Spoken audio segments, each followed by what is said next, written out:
take into account reaction time, the distance d in feet that a car requires to come to a complete stop while traveling r miles per hour is given by this function, okay? Now, this function d of r equals 6.97 r minus 90.39. This is distance as a function of speed r. All right, that d of r, that's what this means. Distance as a function of r. And what that means is if we plug in r, so if we know the speed, we can get the distance. Now, for example, A here, it wants us to express the speed in terms of distance. So it doesn't really want the inverse right here. It really wants us to find r of d. Does that make sense? So now I have a d, now I have an r. I actually just need to solve for r. Okay, because if I solve for r, then I can figure out the speed as long as I know d. So we're not changing the equation. We're not finding the inverse.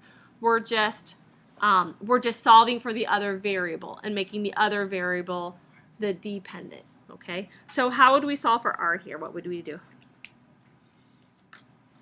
First step. If we want to get r by itself, we would add 90.39. So we get d plus 90.39 equals 6.97 r. And then the last step, divide by 6.97. So what we now have is r of d equals d plus 90.39 over 6.97. So I have two equations. They are the same exact equation. The difference is here speed is an independent variable, here distance is the independent variable. Okay, but they're actually the same equation. Okie dokie. So for the next step, they want to show that r of d is the inverse of d of r, okay? But they're showing it this way. So the idea that they are using here is what we kind of talked about before. If we have a function, we'll call it f, right, and we have its inverse, if I have x is the domain and y is the range, then how does that relate over here? What's the domain here? Y, and what is the range here? X. So the domain and the range flip. So this is important because if I have like, if I'm evaluating f of f inverse of y here, right? So I'm plugging in y. Everybody got that?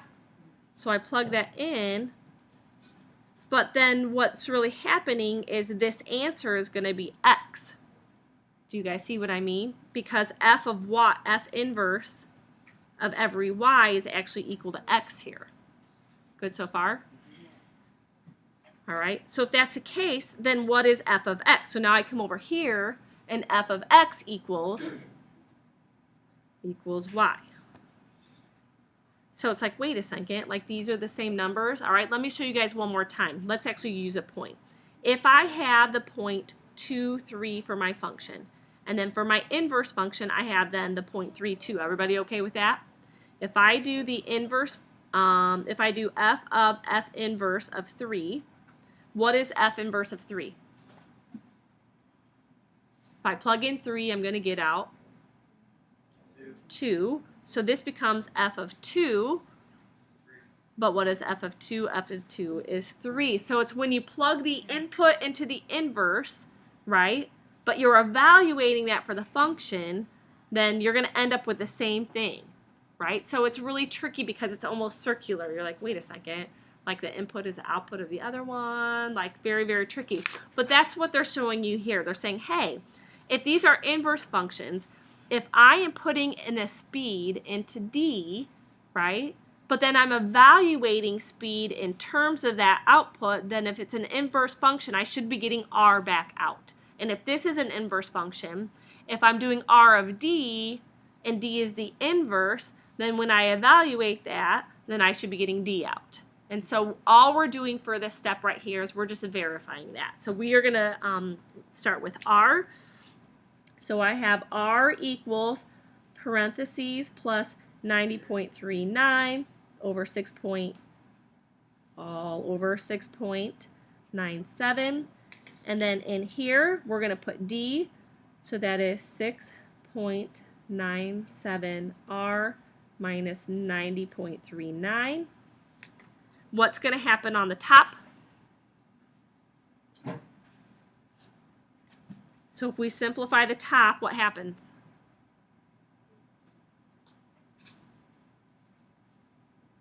Yeah, these will cancel out, and then we're left with just 6.97 R over, and we still have this 6.97. And then these cancel out, and what are we left with? R. All right, we showed one, but we need to verify by looking at the other one. So for the other one, we're going to plug R into D.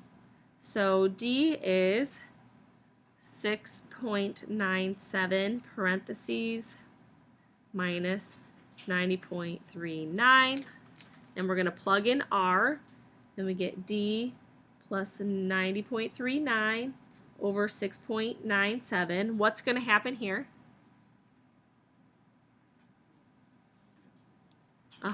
Good. The 6.97s cancel.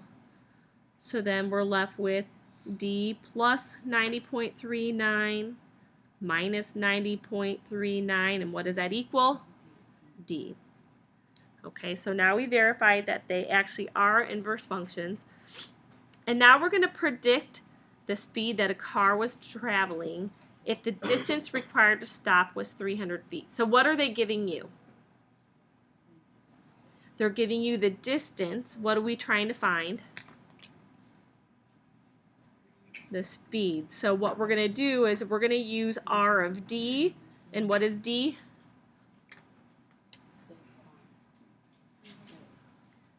300. So all we're going to do is plug that into R. So here's our function. We have 300 plus 90.39 over 6.97.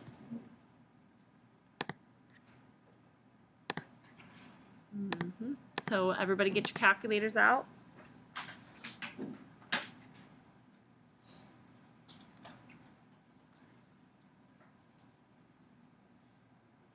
And what is this about? What do you guys get? Anybody? Yeah. I got 390.39 over 6.97. And that equals? Yeah, divide. What do you guys It's the get? same thing as yours, bro. Anybody? Yeah, it is. About 56. What are the units? What? Miles per hour. Yeah, exactly. That's what I was doing. You took him away from me.